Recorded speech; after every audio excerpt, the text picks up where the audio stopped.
ஆனாலும் கர்த்தாவே, நீர் என் கேடகமும் என் மகிமையும் என் தலையை உயர்த்துகிறவரும். அதாவது நம்முடைய தலைகளை உயர்த்துகிறவர் நம்முடைய தகப்பன். நாம் சில நேரங்களில சில வேளைகளில தலை குனிந்திருப்போம். ஆனால் நிச்சயமாக கர்த்தர் உங்கள் தலைகளை தலை நிமிர செய்வாரு. என் நாமத்தை உயர்த்துகின்ற எந்த இடத்திலும் நான் வந்து உங்களை ஆசீர்வதிக்கிற கர்த்தர் சொல்லுகிறாரு.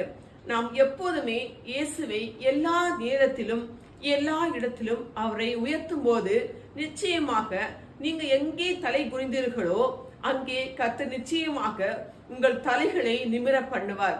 உங்கள் வெட்கத்துக்கு பதிலாக உங்களை கீர்த்தியும் புகழ்ச்சியுமாக வைக்கிற கர்த்தர் அவர்தான்.